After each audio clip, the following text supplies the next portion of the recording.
The sound of the final buzzer means it's hangover time. So grab a drink and join your host, Alphonse Sidney, for a Miami Heat Beat post-game show.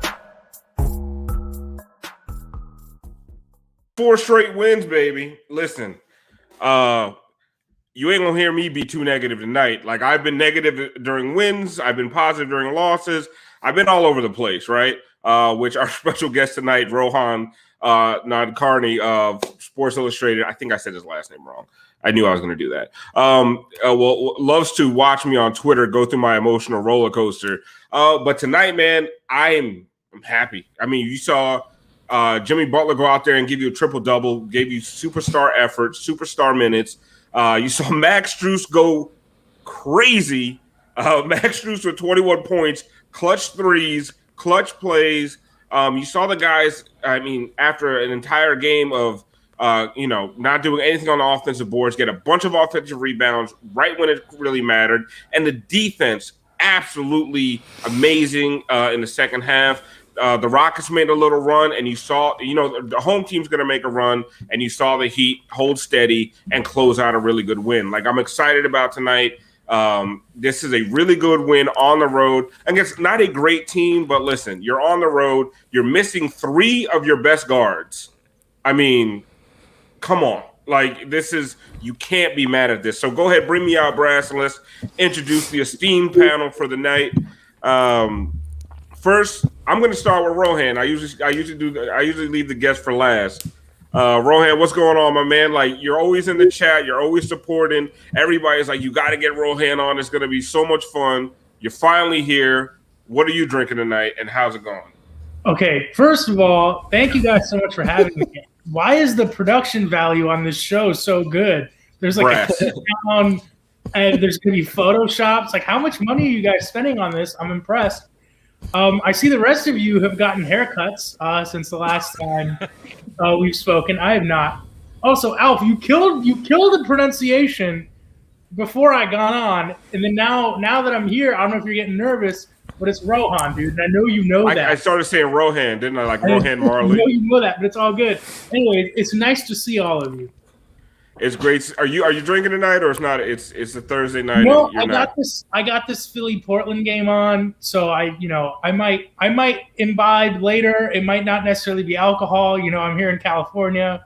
Okay, listen. Yeah, so but the night is young here, dude. It's not even 7:30 yet. So I started drinking at 6 every night. I don't know what your problem is. for you.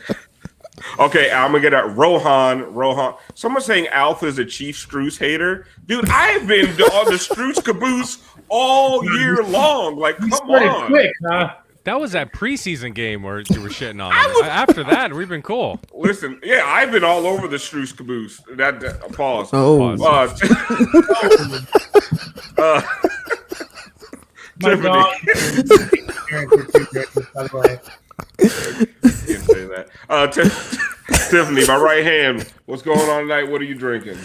I got some pineapple chamomile tea with the little Tito's. Whoa. Pineapple chamomile tea. Mm-hmm. Tito's? What? That's wow. Rohan, what is your dog doing right now? I got one of his toys, and he's trying to, you know how they Right. We'll come to him later for it takes. Brass, I'm always going to do Solana last because, holy shit, I can't wait to see what he's got in store for us. Brass, what are you drinking tonight? I'm taking it easy tonight. I just got a wrench IPA. Okay, in a little fancy glass. Nice. Well, Is yeah, that I nice? also got my little mini keg here. So I can't Brass invents like new ways to drink every time I see him on this show. A mini keg, like he's making like fancy cocktails at his home. Like, dude, you're crushing quarantine. I just want to let you know that. I'm bored. That's what it is. Solana, what's happening? What are you drinking tonight? So I'm working a new bit where I'm gonna match the color of the shirt. The color of my shirt is gonna match the drink of most. So tonight, pink grapefruit, funky Buddha hard seltzer, only 1 gram of carbs, which I'm very proud of, and delicious funky Buddha grass You got to jump on the. I know. Rohan for sure is on the hard seltzer bandwagon for sure, right? I've never had a hard seltzer in my life. My man. I was so sure about that. I would have put so much money that you were on the hard seltzer tip for sure. That's a no for Ro baby. Cortez. I'm taking it easy tonight. There's a mini keg in my microphone. Yo, can I tell you guys a Cortez story real quick since I know he's watching? Yes, please. So he calls himself the Minister of Heat Propaganda, right? And I see him, he comes on your show all the time. And I'm hosting a daily podcast for Sports Illustrated during the conference finals and NBA finals. And this dude just refuses to come on the show. Oh, wow. I've tried to book in my entire life. I got Dwayne Wade to sit down with me on the floor of American Airlines Arena. Cortez, though, just impossible to book. You can't do it. I don't know if I got to go through his agent or something next time. But I don't know how you guys do it. Just refuses to come on the show. Way too busy for me. So, I don't know what he's up to. He's got time to watch, but, one day I'll get him. I mean, what a call out. Big time Cortez. Seriously, man. Honestly, if you need help booking Cortez, just ask me. I mean, I will. I'll tell him it's my podcast and trick him. He might actually come on. Somebody asked for Struce in the butter zone. That was the most awkward exchange I've ever seen on a broadcast. It's an incredible exchange. We might have to play that again later. That was so funny. Poor guy. What's up, Siobhan? What's up? Hey, people. The chat has been asking for you. Oh, hi, chat. Hi, Rohan. What are you drinking? What's up, Siobhan? Same thing. Maker's Mark and Mandavi. 4 in a row. It was a good win. There we go. I like it. That's an odd like double fisting mix there.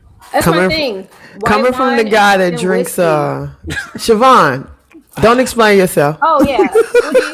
He over here drinking wine coolers. You know what I'm saying? I'm getting so tired. I'm getting so tired of the hard seltzer slander. I mean, it's just unnecessary. Honestly, unnecessary. I thought by like our 10th hangover time it would end, but I mean, clearly it's just, this is we like. Thought you would end. No, we thought you would end. Kidding. Love you, Solana. Hey guys. Darling. Got him. All right, so let's talk about. Someone says Taco Bell, bam. Let's talk about this game tonight, man. Because I mean, that username is Nathan Smolnik. Nathan Smolnik. I hate saying it. I feel like I'm slandering my good friend Ethan. It's just fucked up.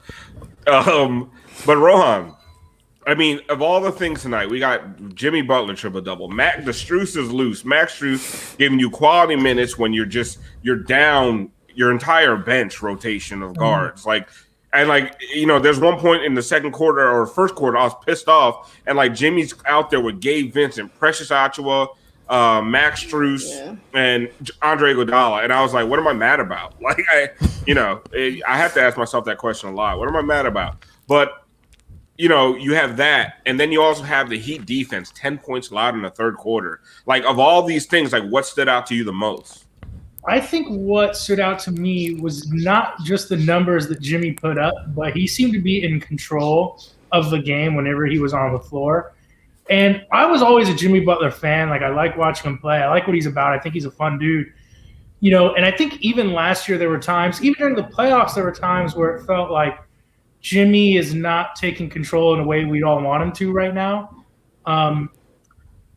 The way he's played the last 7 games since he got back from the health and safety protocol, he's controlled games in a way that I don't recall him doing last year. I don't really even recall him doing until the finals, really. But the way he's putting his imprint on a game, it reminds me of LeBron. I mean, I'm not saying Jimmy is as good as him or, but that's what I mean, the triple-double. Say it, coward. Say it. I won't because you see what LeBron's doing this year, and it's nuts. But yeah, I know. Let's calm down.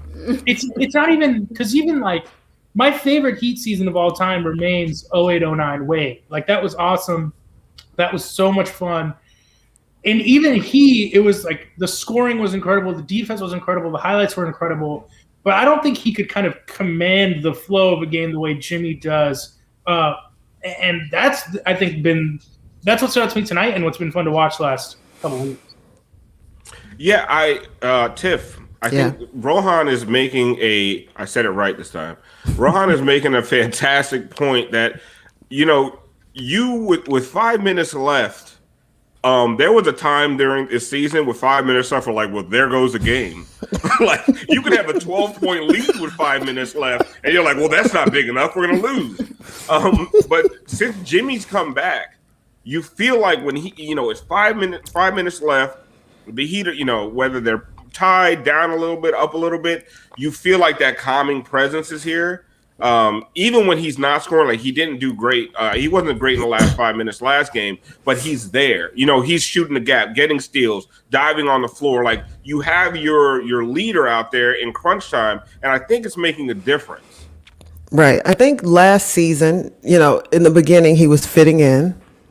Then they made the trades, and it was about fitting everyone else in. So Jimmy did seem a little like, lackadaisical, like he took his foot off the gas most games. But coming back, because he knows all we got is a pack of crackers. So wait, not to be racist. No. God. There's a lot of white guys on this team for you to use that term. Disclaimer at the bottom. I'm just glad we got another banging sound from that's awesome. Oh my God, that's another shirt. No, it is not. No, but seriously, he knows this is what we got right now. And it's up to him to get it done. Come with me, who's coming? Everybody else sit by the wayside. That's pretty much what it's looking like. And for the most part, everybody's jumping on that cape and going for the ride. Yeah, and you saw like a guy like Max Strus comes off the bench and just feeds off that energy, Solana. When you have guys, we've watched it over and over this season. One guy has a bad night, and a lot of times nobody else steps up. And tonight, Solana, Strus is the guy who stepped up. And I mean, Duncan actually had a pretty good game. He was just in foul trouble. Kelly Olynyk hit some big shots, in the fourth quarter, but he had a rough game. I can't believe he had 13 rebounds. Like I can't. First of all, I don't think I saw him get a single one, but I think that's my bias against Kelly. But Solana, you saw Strus step up, and last game you saw Olynyk step up. So we're finally starting to see this team and its depth, whatever you want to call it. Like they're actually getting guys to fill in for other guys on different nights. Yeah, and really quickly, just to touch on something Rohan said, I think the words you used to describe Jimmy were command the flow of the game, and it's so well put because that's really what he does. Even if he's not technically impacting, a certain facet of the game throughout 4 quarters, he's still commanding the flow. Like that was really well put. But and to speak. It's the necessarily. Alf, just to answer your question quickly, even though it doesn't matter anymore, bro, this is what we all knew was going to happen. Like, we were all panicking because the record didn't look good, and we're 22 games in, and we're 5 or 6 games under 500, and Jimmy's missed 10 games. I kind of had the confidence the whole time. I wasn't as. Here we go. No, but seriously, like we would you have. I will say you have. We would get on these. We would get on these hangover times, and it was kind of all like doom and just like feeling bad because the Heat were sucking. We knew the second this team got Jimmy Butler back and we're healthy, eventually they'd start playing better basketball, and that's what's happening. Last year, on any given night, it was somebody random at the end of the bench providing some sort of production. That's what's happening now. Guys like Max Strus, I was shocked that Chua only had 6 minutes tonight, 7 minutes tonight. 5 minutes, yeah. Right. And guys are going to start stepping up again. Jimmy Butler is going to get the most out of these guys, and that's what happened. Siobhan, I'm sorry. Go ahead.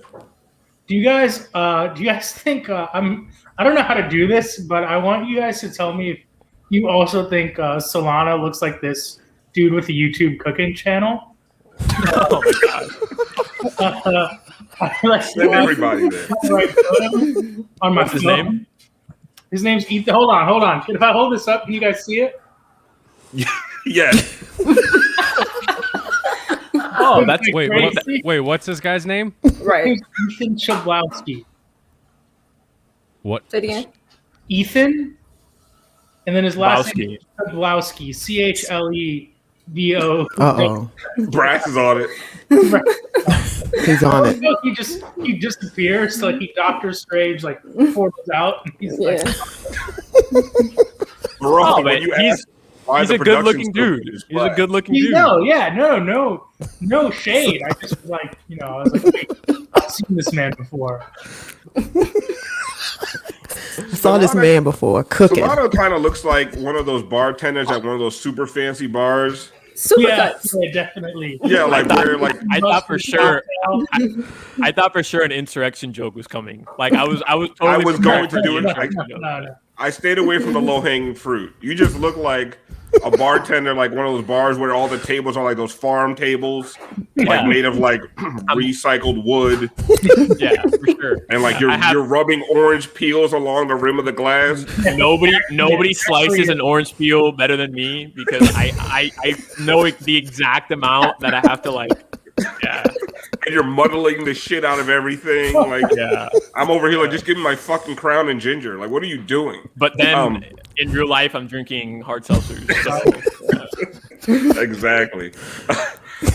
Siobhan, one of the things, and like, I'm not trying to go negative, but Rohan brought up that Jimmy is doing things he didn't have to do till the finals last year.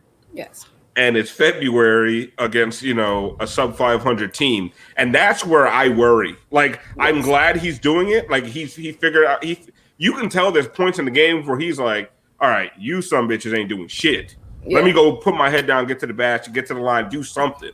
But I like to Rohan's point, he wasn't doing this till the finals or even Eastern Conference Finals. Bam was doing a lot of that heavy lifting. Yeah. Jimmy's doing it now, and they're playing basically an 8-man rotation against the Knicks and the Rockets. I guess like that's where I'm like, is this sustainable? And like, are we going to see a crash on this West Coast swing? See, and this is kind of to Solana's point, right? No one had a lack of confidence about what this team. My roommate's here. No one had like any ideas about, lack of confidence with this team. With Jimmy on the floor, I think what we all kind of felt and saw was, what do we look like without them? And like you said, it's like an 8-man rotation. And we're seeing and asking him to do, stuff that, like you said, he didn't have to do until late in the season. Your depth is still only as deep as what you can make it be in relation to your main guys. And, still some of our guys, I don't know, they still kind of don't quite stack up individually to what other teams' second and maybe third string guys look like. But we are fortunate in having a Jimmy Butler and having that presence.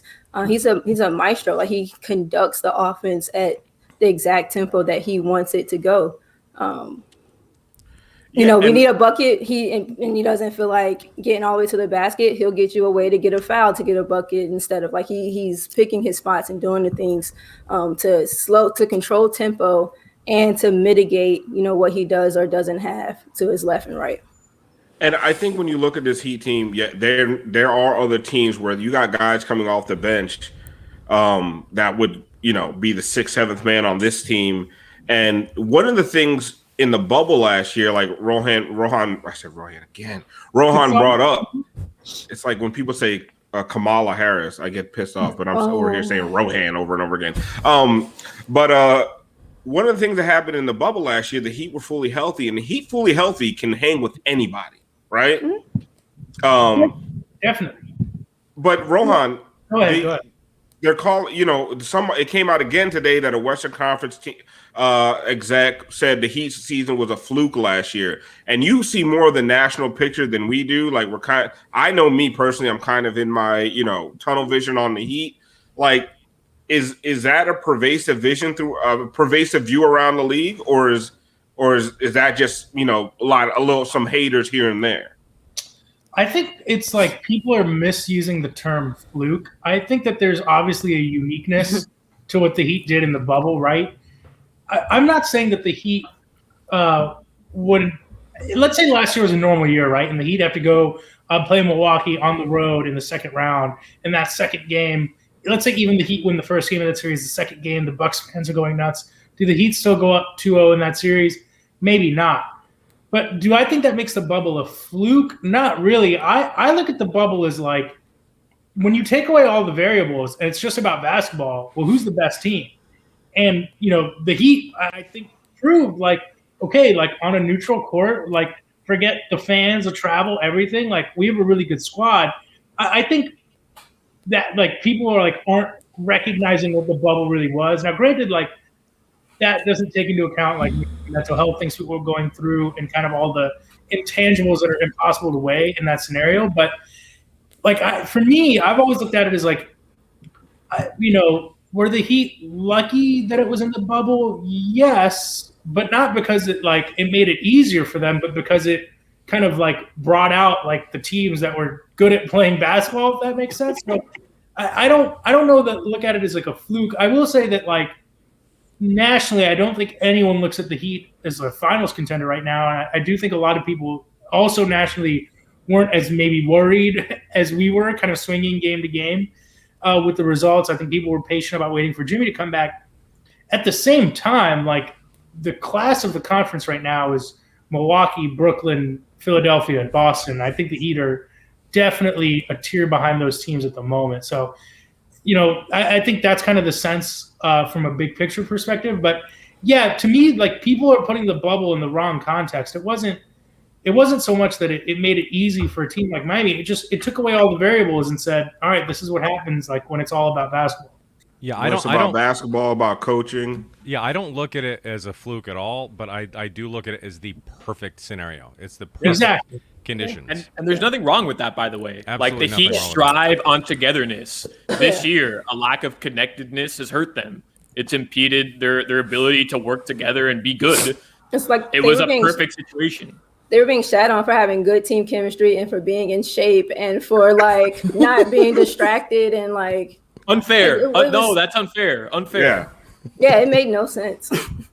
Like they were too focused. Like it's not fair how focused they are. Like Rohan said, if you strip away all of the other stuff, why is it just made no sense to say, oh, that was absolutely fluke. How we were beating teams like fucking definitively.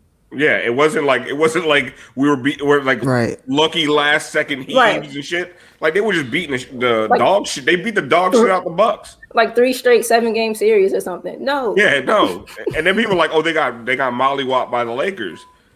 It was a 6-game series. Like when have we ever called a 6-game series like a non-competitive series, especially with Goran out and Bam limited? But whatever. I don't want to rehash the bubble. I just thought it was an interesting conversation about how this team is seen on a national level. And chat, by the way, go ahead and start sending your questions in. We're gonna take questions, and I did good last time. A lot of times I forget after the first question, and we go off into I start getting drunker, and we go off onto some other tangent. Yes. That is fucking perfect. Yes, I love the White Claw. I love it. The White Claws. I look great, man. You see that calf muscle? I know you saw it. New profile pic? Profile? Yeah, come on. You got to rock that. Yes, he looks like that guy, right? Oh, no doubt. Where's the original guy? It's uncanny. Yeah, you need a side-by-side, bro. We need a side-by-side. Rohan's making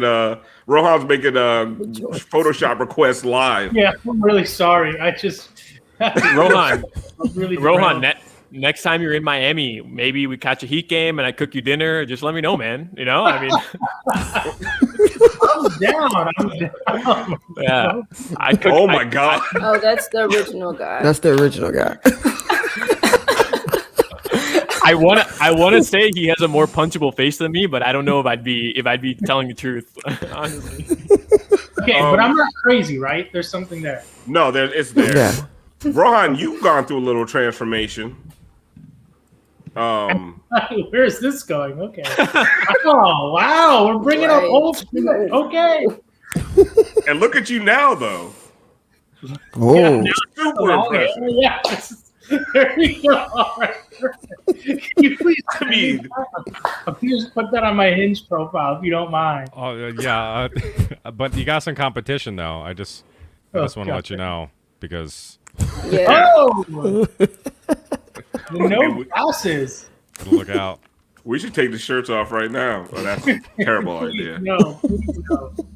What's your secret? Patreon content. That's for only Patreons get the shirts off podcast. My secret was not eating. Was like not going to the bodega every single night and getting another meal at 10 p.m. Apparently, if you stop doing that, it's really good for your health. Let me tell you something about Uber Eats during COVID. Yeah, less butter. The Uber Eats during COVID has been a fucking bane of my existence because I'm home all the time, I drink all the time, and like at 11 o'clock, I can just order Taco Bell or Wendy's. Like I don't even have to get in my car drunk and go drive somewhere, which would be what would stop me before. Now I'm just like, bring me food at 12:30 at night, and here's the result. No, it's rough, dude. I just, I'll eat a couple of gummies. I'll leave it at that, and then, it's and I'm some Dion Waiters shit. Yeah, exactly. I gotta hit up Dion Waiters, man. I gotta see what's going on. I want him back in the NBA. Dion's my guy. Dion is my guy. That's not a popular thing to say on the Heat podcast. I'm sorry. I love Dion. I'll always love Dion. Dion gave us one of the funnest second halves of all time of a season. Like, come on, that 30-11 was so much fun. Oh, dude, the shirt against Golden State. Come on, that was awesome. Yeah. So here's a question from the chat from JNNI34. James Ennis? Yeah, I think it's James Ennis probably. He watches the show all the time. Is Spo holding Bam back, or is Bam too scared to be aggressive? I'll give that one to you, Tiff.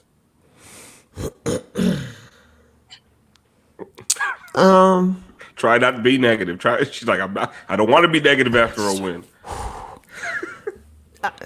I guess in certain ways it may appear with the incessant dribble handoffs. And then if you look at it when they blow it up, a lot of the times Bam's like wide open holding the ball. So I don't know. He's not shooting the three yet. Sometimes he doesn't make the hard cuts off the ball. So maybe Spo could call better plays to get him in a better position. But then it's like, if he's in better position, then he has to take advantage of the defender. So what came first? So Bam go ahead. I just want to throw it out there. Bam looks tired to me. I think those COVID games took a toll on him. Like, he starts the game like he looks like half sweaty. He looks like, you know what I mean? I'm why is he so lathered up already? Like, what's going on, man? Like, he looks tired to me at the start of every game. Yeah, and that jumper isn't falling. I think that's a big reason why his scoring is down. He was relying on that jumper heavy, Siobhan. Like that was his go-to. Like, he was doing that little jumper in the lane like all game long, and he was hitting 4 out of 6. 5 of 8. I think he took 3 tonight. He missed all of them. He got to the line only 5 times. But I mean, at the end of the day, he still almost had a triple-double. But he had 8 turnovers, which maybe that speaks to Rohan's point. Is he tired? Like, there's times like he's just throwing, like he's reaching for the ball, like he's just letting it slip through his hands. Could fatigue be something? Because short off season carried the team when everybody was out. Like, is fatigue? Go ahead, Ron. I'm sorry. One more thing. He's playing center full time in the NBA for the first time in his career. Like, he's banging with bigs every single night. Yeah, he had to go up against Embiid 2 nights in a row. They don't have anybody else to bang down low. I mean, tonight it's Boogie. Like, that takes a physical toll. It does. It does. And that's why everything always comes back and ties together. I think. So. Kind of off of what Tiff was saying about Spo and Bam and who's holding who back. like she said, it would appear that maybe Spo is holding Bam back by the incessant DHOs. But at some point, you have to, as the max guy, what are they going to do? Kick your ass? No, they're not. Like, no one's going to tell you that you can't be more aggressive. So at the point at which you see, like, oh, shit, I'm holding this ball, waiting for this handoff for 6-7 seconds, and they're playing 15 feet off of me. Why can't I take, a couple dribbles, get into the lane, get to that little sweet spot for the jumper? But then to the point about him being tired, I absolutely think that it is a factor. You said short turnaround. We went deep. He had COVID before the bubble, or was entering the bubble with COVID or what have you. And yeah, playing full-time center for the first time. He is small. I don't care what anybody says. I don't care how much more beneficial to the team that his athleticism is. He's little, and in a league where there are still big-ass people under the basket, consistent drives, consistent bumps, all of that stuff is going to erode the kind of the sturdiness of the body over time, and it's hard to watch sometimes, not in a sense that it's like terrible gameplay, but sometimes it is. You just want him to be more sure-handed, more, whatever. And with all that being said, still gets close to a triple-double. I mean, right. And right. I do want. Like, damn, if you could only just, you could be. Yeah, and that's the thing I want to say to Heat Twitter. Like, people got mad at me tonight and some other people for criticizing Bam. Oh, yeah. It's like, we just want him to be better. Yeah. Like, we're not saying now the people who are like, oh, Bam doesn't deserve a max. Shut the fuck up. You're all idiots. Yeah. Like, it's stupid at this point. He deserves a max. He earned his max. Like, let's stop saying he's not a max player. I'm not asking him to give us 25 a game. I don't know. I've never said that once at all. Like, just a little bit more at a little different picked out places. But Solana, like tonight, what I want to see from Bam, he was against DeMarcus Cousins. When he's like, he is small, but you're against a flat-footed big. Yep. And we see it night after night. And one time, he just blew right past DeMarcus Cousins a couple times, actually. Yeah. Yeah, at the and one, he dunked on. He has the speed to go past these flat-footed guys. And to Siobhan's point, the Heat are super small. So what I would love to see is Bam embarrass flat-footed bigs and then have to start putting Daniel Houses and other guys on him, and the OG Ananobis of the world, where the other team has to go small, and that could probably help the Heat's rebounding, because you saw at the end of the game, the Heat actually got some offensive rebounds because the Rockets went small.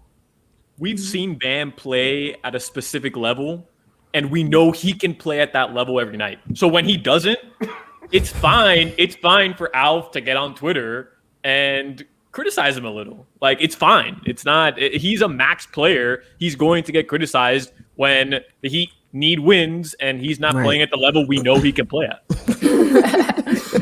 That was hilarious. But yeah, to answer your question, he should have had Boogie on skates all night. Like, come on, man. Like, there are times when you're frustrated with Bam, but there's times where I'm frustrated with Jimmy as well. Right. Like, we're allowed, like. Yep. Man, I know we talk about it so much, but we really were spoiled with LeBron, where it's like, hey, 38-8 every night. Come on, why don't you do that every night? It's like, well, maybe it's there's a reason why only one guy has ever done that in the history of the NBA. It's that stick meme, like, do something. Like, get 30 points. Why aren't you scoring 30? Like, but I want to piggyback a little bit off of what Rohan was saying. The other thing we didn't talk about with Bam is that he's playmaking. Yeah. He's playmaking the majority of the time. Yeah. So that's why he's got 8 turnovers. So he's playmaking. He's banging with Biggie. I don't know what else he's supposed to do, because at some point he is going to be tired. Yeah. Rohan, so this is a question. Do you guys think the injury in the finals affected how Bam plays now? Wait, I forget. What exactly was his injury? Shoulder. Okay. And that's going to affect you catching the ball. Yeah. It's gonna affect absolutely. Everything. Go ahead, Rohan. Sorry. No, you're fine. I mean, I can't speak from a place of certainty. I will say that, we also just don't know. Like, people freak out about the Lakers. I'm in LA, and the Lakers have been really good, and people kind of every game lately they've been going down double digits, and people are like, "Oh man, the Lakers don't have it tonight," and I'm like, I don't know if it's just because I'm used to like with the big three, like they laid eggs during the regular season all the time. They could never beat the Nets. Like the Lakers having the record that they do is insane to me. I don't know how they're doing it. LeBron being his age, like the vets that they have. The Lakers are an outlier. Like I think it's normal for Miami to be struggling, considering how deep they went in the bubble, considering the injuries they had, considering the short turnaround. Like the Lakers are almost making people forget like how difficult the season is for so many teams. Because they made moves. Mm-hmm. They did. They added to their depth where the Heat lost depth. Yeah, go ahead. I also don't know that, I think we all would have loved if they had known about Giannis and were a little bit more aggressive, but I don't know that even knowing that there were moves out there for them to make. Like they're not going to, as much as people love living in Miami, it's still LeBron, it's still the Lakers, it's still like a near guaranteed title shot. Like there's a reason why they're also able to make some of the moves they make. So, I do think that like there's an element to this that's we don't really know what the effects of this weird season are. Like we don't there's no way to judge it. So it's like it's entirely possible that, I'm not saying he never recovered, but what would he have looked like had there been a normal off season? Who knows? I guess my thing, and this is what I said it on Twitter today, because a bunch of guys are going back and forth. Mr. Bill, Sedano, Sweep the like a bunch of guys, Riz McGiz, they're all going back and forth. Shout out to Riz and Sedano, by the way. Those are my dudes. You guys why are you guys always trying to get in a fight with Sedano? Because it's fun. Like it's fun. He gets so mad. And it's like, dude, you're like a national ESPN voice. I hate the deep fake. It really freaks me out. But anyway, please, I'm sorry, Alf. I interrupted your point. No, it's fine. It gave Brass a reason to pull out the Sedano gifts, which are my favorite. And I think we talked about this on the show before. Yes, this season has been unfair to teams like the Lakers, the Heat, the Celtics, the Nuggets, the teams that went deep in the playoffs. But I think few teams have handled it in the offseason as poorly as the Heat have. And I think part of that was like shooting for that Giannis star and falling flat. But there were moves to be made outside of like trusting, just nothing but two-way contracts and G League guys. Like, I think there were other ways to shore up the roster with, 1 year balloon payments instead of giving roster spots $9 million to a guy like Myers Leonard, who I love. But I mean, come on. Like we've seen what he's contributed. Udonis Haslem is taking up a roster spot right now. And I know the Heat lifers out there will get on me, but in a season that is going to be affected by COVID, like it's really weird to me that you took up a roster spot with Udonis Haslem. Like he's healthy. He's a healthy scratch every game. Like, and you're playing an 8-man rotation in February. Like, I get the Heat lifer stuff, but there's a point where the loyalty kind of bites you in the ass, and I think we're seeing some of that now. But then they could turn around, Solana, and trade Myers Leonard and that contract as an expiring to get something back, and then I'm going to look stupid. Yeah, I mean, first and foremost, address him as the captain, please. Come on. That last roster spot, I hate that argument. Like even every other year, season I hate it, Solana. Every other season I hate it. In this season, if you looking forward, there should have been some foresight into you're going to need every roster spot, because have we not? All right, perhaps, but they still paid Myers Leonard, they still paid Mo Harkless, and everybody hates those moves anyways. So if those two guys aren't playing, we don't want to see them playing anyways. Then what does the last roster spot matter? Like, I get what you're saying. Yeah, you're right. You're not wrong. In this season, every single spot matters. But I still don't think whoever would have been UD's replacement would be getting minutes right now. And maybe I'm wrong. So, but dude, still address them as a captain. We saw Max Strus and Gabe Vincent out there, in like anybody that they signed could have got some minutes tonight. Like, well, especially the Heat are so good at developing players as well, right? Like you would think that whoever else would fill that spot could be a developmental type. I want to throw something out there. First of all, I will say Harkless, I watched him play a lot last year because he was starting for the Clippers early in the season. That version of Harkless would have been perfect on the Heat. He would have been like Jay Crowder light. I was shocked at how little that move has worked, only because early last year, I think he was doing everything the Heat needed out of that position. I watched him play, almost every night for the first couple months of the season. I thought he was playing pretty well. Rohan. And also, Alf, you brought up the balloon payments. I also don't know how realistic that would have been because, I don't think they would have been able to get under the cap. The balloon payments are the guys who are on your team already. So, that's why Myers gets the money he has. Yeah. Paul Schmeathan, who's been in his bag all night with the questions. But before I get to that, I want to throw out a question to you guys. Tell me what you think of this Heat target that I have in my mind that I think is under the radar. Al Horford. He's got a couple years left on his deal. What's the contract? He's got 2 years left on his deal. It's a big number, but I don't think the Heat are going whale hunting next summer. I mean, who's out there? Do you want Depot? You don't need to go whale hunting. Agreed. You need pieces. They don't have whale space. Right. You need pieces. I do. Honestly, I don't hate the Al Horford move because what it does is it gets Bam off the best big every single night. Yeah. And there's still some space in there. I think he's not as good of a shooter as Kelly in the sense that he's not going to do all the footwork stuff, but I mean, he can stand in a corner certainly. And it's not going to be the spacing issue that it was when he was in Philly. Yeah, the thing with Horford is he's going to have to, and I've always said that whoever starts next to Bam needs to put up shots. Yeah. And he can't be afraid to shoot. And as long as he'll shoot and he can help out on the defensive end, I like that move because and he's a good rebounder. They need rebounding in that starting lineup. They need rebounding across the board. Right. I mean, come on. They need his physicality too. Yeah.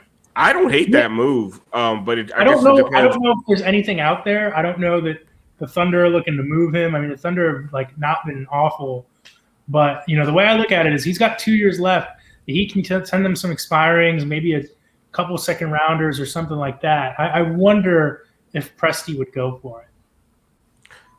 Solana, what do you think about that move?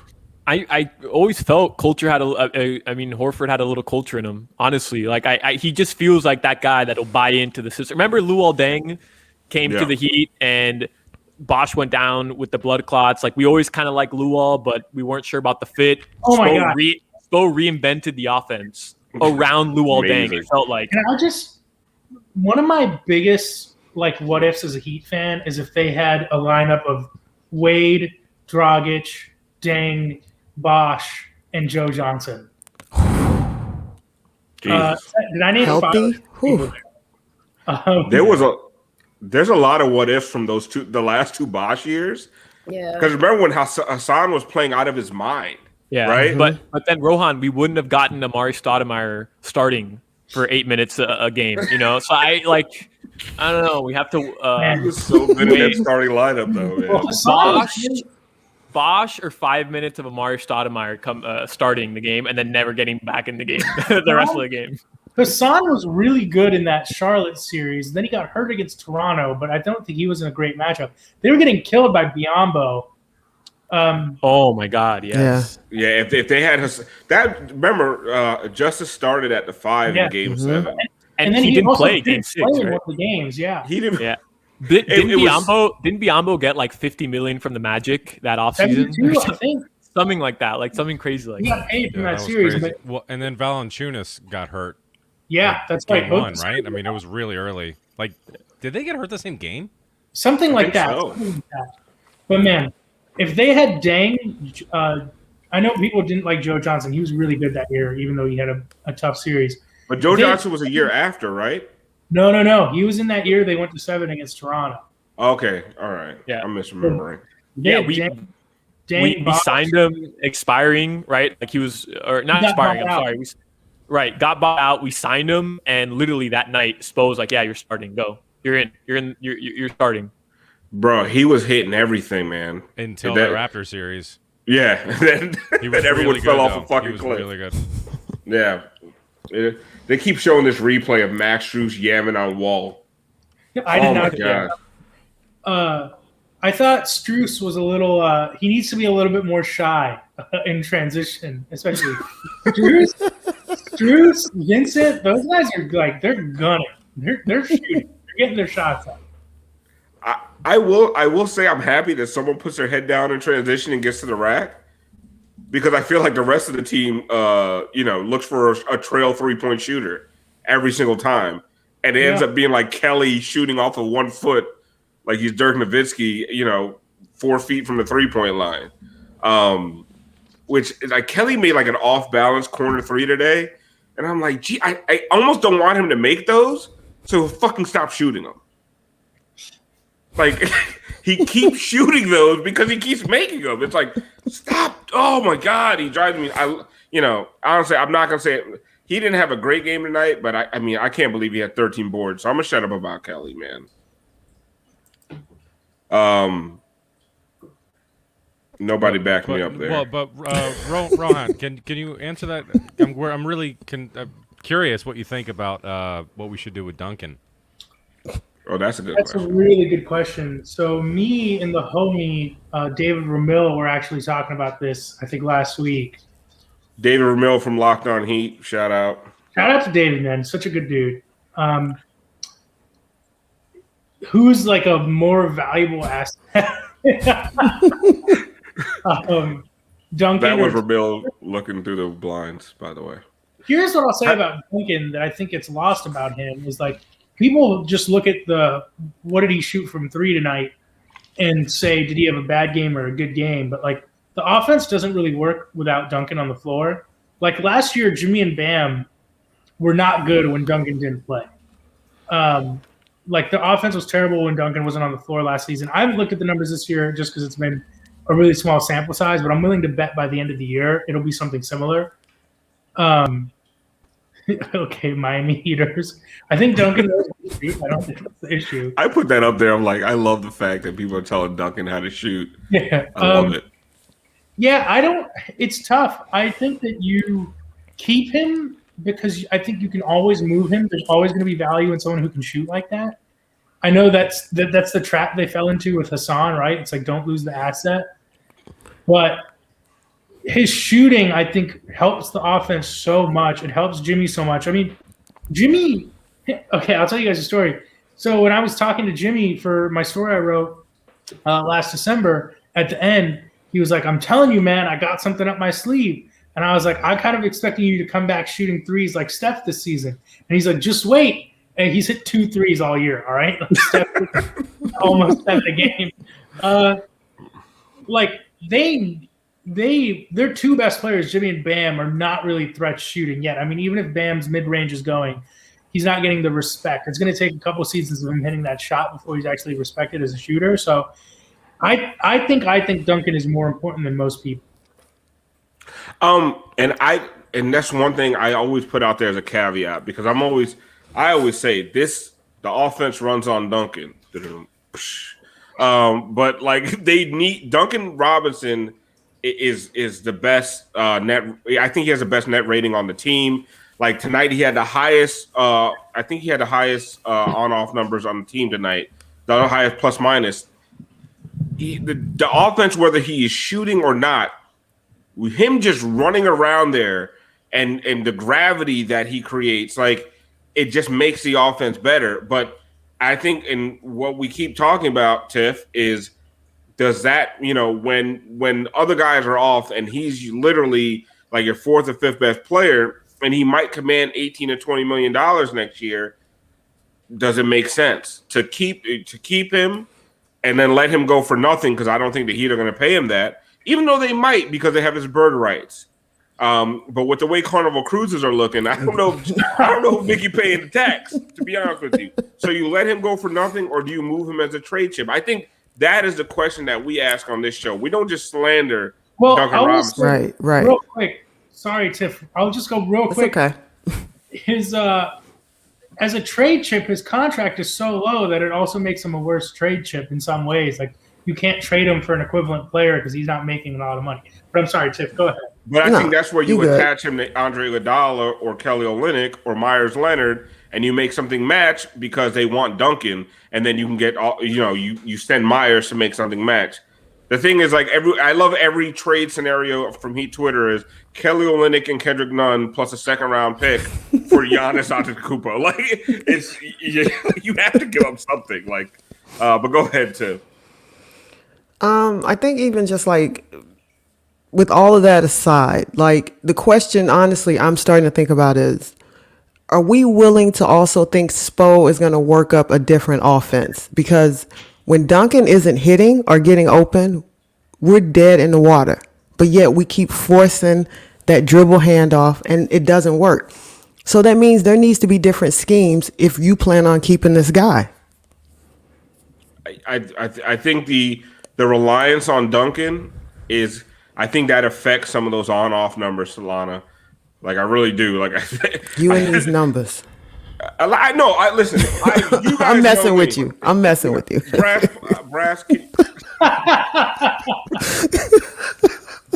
Brass, can you play what I'm known for? What you're known for? Yeah, I'll play it. I can do it. You know, because Tiffany's accusing me of being a numbers guy, and I think everyone knows me for one thing. Tired of PER, EFG, QBR, PDQ, and QVC? Wait, what? Well, ditch the calculators and spreadsheets and check out the only stat that truly matters. It's time for Alf's eye test.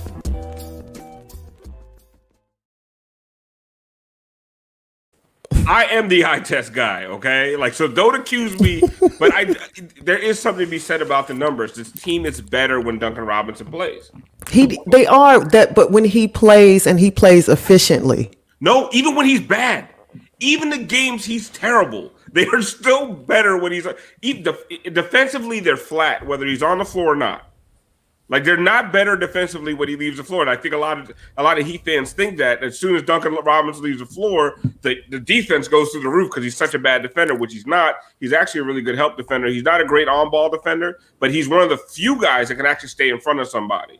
I like him. I'm just saying, like, in order to keep a guy like that, you need a secondary offense. You need something else in the bag when he's not working, and we don't have it. And that's why, Solana, I'll let you go. Go ahead, give your take on the whole Duncan Robinson thing. No, I can't say it any better than Tiffany there. I love Duncan Robinson. I would be in favor of paying him this offseason. I also think that when you pay somebody and what Duncan's probably going to make, expectations are going to be set. And right now, we all love Duncan, doesn't make a lot, and his production is through the roof. It might not look that way when he's making $18 million a year, right? Like, feelings might change towards Duncan Robinson, but Tiffany's right. The other night against the Knicks, only Jimmy and Bam scored in the second half, 6 minutes left in the fourth quarter, and only those two guys had scored. And why? Because Duncan Robinson wasn't making shots. I think he had missed 4 or 5 threes in the second half. Like, we relied too much on Duncan Robinson. And yeah, like there should be a different scheme. There should be different ways that this team can get easy baskets. A lot of that is Goran being out as well. I know that's still a big factor, right? Like, Goran is our other ball handler, and he's the other playmaker on this offense. Maybe even the only other playmaker on this offense by himself. That's so sad. He's our other ball handler. The Heat hasn't had a point guard in like 15 years. True. I mean, Mario Chalmers would like a word, but yeah. Did you try? Was Chalmers bringing up the ball at the end of games? No, Mario was a shooting guard. Yeah, to be honest with you, Mario was a shooting guard. But he was hellacious on ball, man. Yeah, I love Mario. He's one of my favorite Heaters of all time. But he was a shooting guard. They haven't had a ball handler in a long time. At the point guard position, they've had ball handlers everywhere else. Point Justice is really the best. Point Justice might be the best,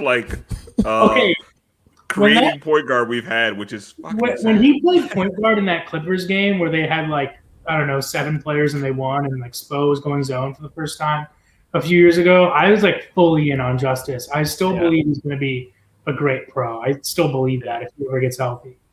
Even last year, right? The Milwaukee game that I think it was the second game of the year that Jimmy was out. Oh my God. Justice was going toe to toe with Giannis, ball handling, defending. Yeah, I still was all in on Justice until we. The funniest thing about Justice is a healthy Justice is exactly what this team needs. Mm-hmm. Yeah, but a healthy Justice is also as it's like a unicorn. Like we keep saying, you know what I would love to give my kid for their birthday, a unicorn, but you fucking can't because they don't exist. So a healthy Justice Winslow is point of attack defender, ball handler on offense, gets the ball out of Bam's hands so much so he doesn't have to do as much to create, especially if he's exhausted. He's turning the ball over 8 times. Like, oh my God, they could use a guy like that. They really could. Where's Bino Udrih? Like, what's Bino up to? Listen, he lifer. I don't know. You ask him. Aren't you related to him? My man's Bino took the most fraudulent backdoor contract. Like, I mean, he really did I've never seen somebody do a favor for a team like that. It was ridiculous. Isn't he the reason we got Joe Johnson? They got some free agent. I don't remember if that happened during the offseason or when that was. No, I think it was in the middle of the. I don't know. He did something and he helped the fucking team out ridiculously. So he's a Heat lifer. Can't believe he's not on the bench coaching. I will just say real quick, by the way, to Solana, who brought up that Knicks game when Jimmy and Bam were doing all the scoring. But that's my point, is that even when Duncan's not scoring, him being on the floor opens the game up for them. Yeah. So I'm with Tiff. Like, they rely on him so much that, like, when people are switching everything and the offense gets bogged down, like, they need to figure out a new way to go about things. Like, and I think we're starting to see that might just be Jimmy forcing his way to the line. But I don't think that means you get rid of him or he's not worth it. I think that's more, let's diversify when the switching is gumming us up and not this guy isn't worth the money. Because I do think he juices the offense in such an important way that I don't think you can let him walk. It was a conversation and an argument I had with I work on another show, Rohan, Hawk and Crowder, and Crowder was very down on Duncan to start the season, even in that Lakers series. Oh, look at his stats, right? Crowder scoreboard watching. Bro, and he's like, oh, he only had 8 points. Just like casually, like, yeah, man, I'm chopping it up with Channing Crowder. Like, no, bro, you did that twice tonight. I didn't call you on it. You did it twice. You said I was able to get Dwayne Wade for an interview, and Ryan Cortez won't answer me. He's too busy chopping up vegetables in the kitchen. And Rohan, tomorrow on the Hawk and Crowder show, I'm gonna say, I was just talking to Rohan Nadkarni yesterday at Best Buy. No big deal. I mean, I am the all-time grifter of grifters. Can you tell Channing Crowder something for me? Yeah, of course. Tell him he retired too early. Okay, I loved him in the middle of our defense. I won't lie to him though. No, I won't lie to him. No, bro, I'm just serious.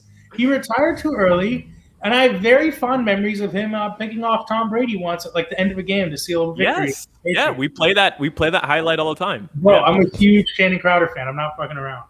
That's awesome.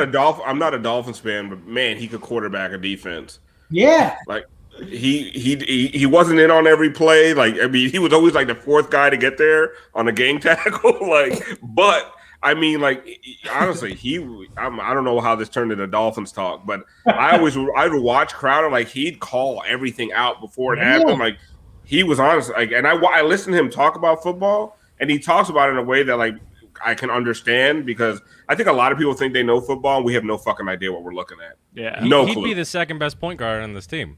Oh, he would. Yeah. He's the best though, man. Like, really, like him and Hawk are fucking awesome. But I was, arguing with him where he would just constantly he would just constantly look at the scoring numbers from Duncan or his 3-point percentage and say, look, it's not as good, right? Like he's just taking that side of Duncan Robinson isn't producing as he should be. But him being out there as a decoy, you saw it in the Lakers series. They focused so much of their defensive attention on just going over screens, making sure Duncan Robinson was not going to be able to shoot a 3-pointer, whether it was wide open or contested. And that opened up Bam Adebayo in the middle of the floor, right? That opened up lanes for Jimmy to cut and for Jimmy to isolate. So, and the switching, right? Like, we don't have to mention the switching, which is the most important part of the Heat's offense. So, yeah, like, that's why I think even right now, Duncan may not be producing in the stats category. There's so much more to his game.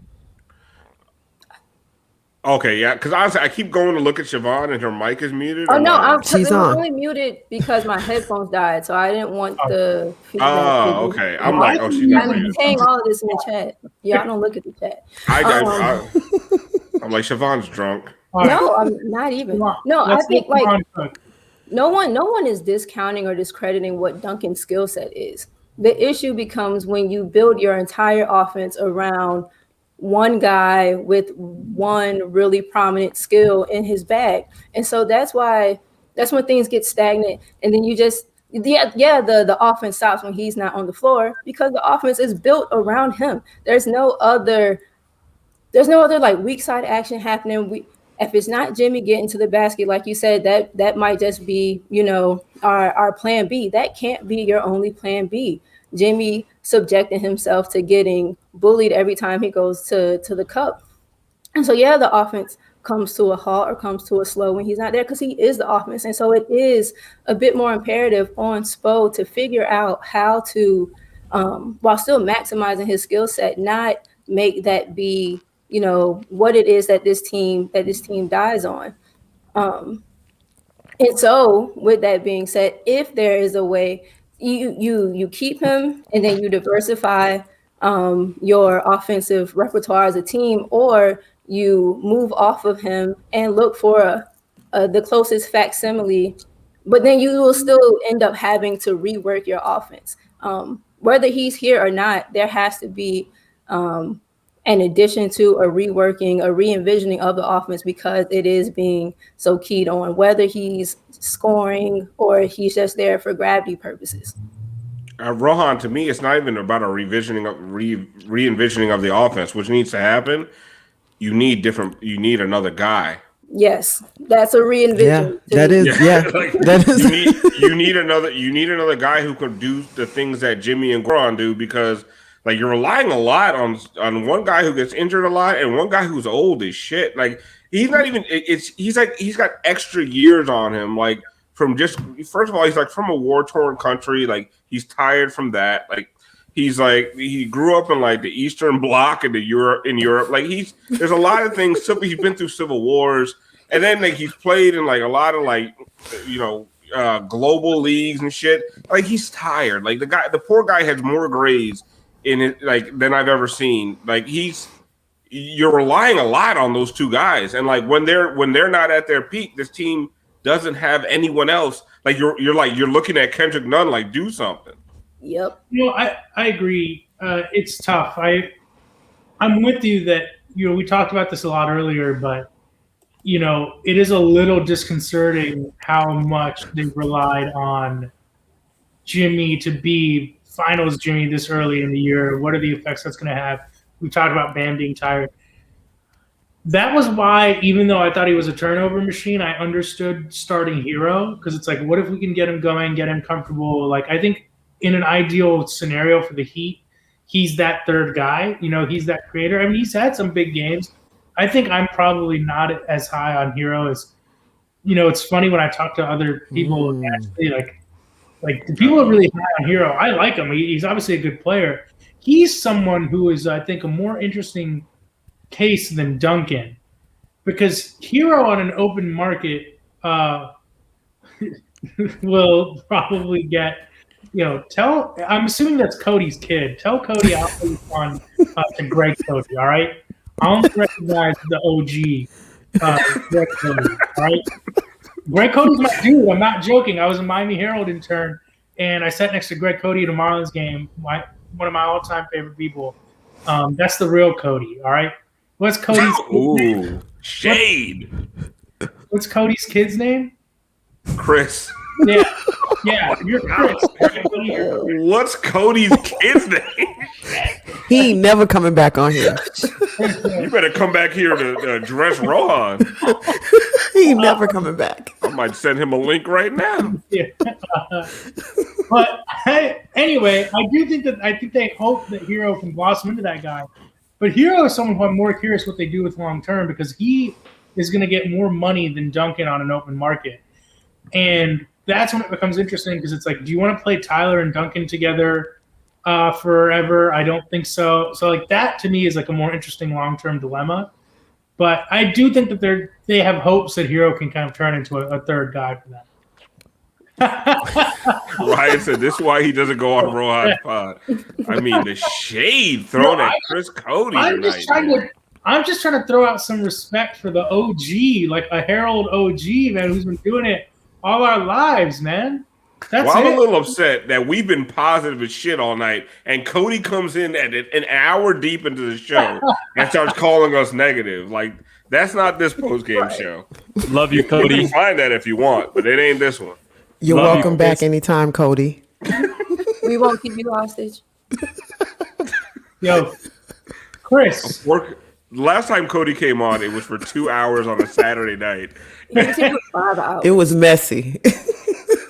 And we were taking shots, and it was bad. Honestly, I don't think he ever wants to come back again. Poor bastard. And now he's catching strays on the Rohan show. Okay, let me clarify that I just personally know Cody as Greg Cody. That's all I'm saying. Wow, is that Cody's kid? Oh man, that man has carved a lane for himself in this industry. You respect that man. That man has a family. He does a great job. People care about him. That man has a family. Listen, I love the Levitard show. They're doing way better than I could ever dream to. He does an outstanding job. I'm just saying that I'm from a different generation. You know what I'm saying? Like to me, Cody means something different. Definitely stop that. The comment. Me and Brass are trying to put up the same comment at the same time. I forgot his first name. I forgot his name. That's it. Oh man, Rohan, you got to come back. Oh, you coming back with Cody, and y'all gonna hash this shit out. Chris, I got a lot of respect for you and your pops. That's all I'm trying to say. No, you know, that's not what you said.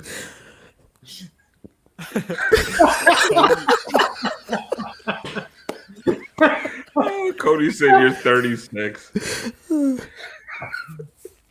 That's all. Oh my god, you guys all be in the comments, man. You acting like you don't know Chris Cody. That's hurtful, man. Bro, this is so messed up because I'm not even drinking. Like, this just happened. I did say that. You younger than me. Bro, I read the newspaper growing up. That's all I'm trying to say. You're like the third oldest person on this podcast, by the way. I was the dude reading random evidence of a cluttered mind. You know what I mean? Cody versus Rohan. Oh, yeah, you remember the name of that book. I'm surprised you could do that at your age. Oh, man. You know, all Codys are good people. That's it. I got love for all Codys. Oh, I can't wait for Cody to come back. Cody, you got to come back. Let me know when he comes back on. I'll come back on and I'll formal apology. Oh shit! Oh, this is all Cody's matter. Is that real? Is that the real Riz? That is Riz from. It says Riz from Twitter. Who else would it be? Bro, I'm assuming Sneak and Smolnick's not actually Ethan. You know?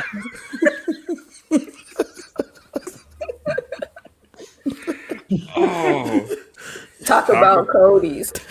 Talk about it. Oh man, the next time we have a drip drop drinking game, you and Cody are coming on, and we are hashing this shit out. I'm down. Oh. All right, so the call out is there, Cody. You're coming back on with Rohan. We're doing a drip drop drinking game, and we're gonna settle this once and for all. Everybody, we're about to hit the hour and 10 mark on a Thursday night. This is ridiculous. Thank you guys. Like, we've maintained a high number of viewers all show. You guys are the best. We've been trying to end on a joke for like the last 30 minutes. And like there've been too many jokes. So I'm just gonna end this shit. It's over. Brass, take us out. Thank you, everybody. Subscribe to the YouTube channel. Do the Twitch subscriptions. And check out the Patreon. We're going to be doing a lot of real dope shit. Thank you, Rohan, for showing up, man. Oh, my It's pleasure. been amazing. Like, Thank everyone's you. been asking for you. Like, you and Chris Cody, it's funny. You and Chris Cody are like the most requested guests for Hangover Time. First of all, I want to apologize to everyone for all the times I talked over them. I just got too excited. This was a lot of fun. I'll come on anytime. Chris, I humbly apologize. But tell your dad I said what up. Tell your dad.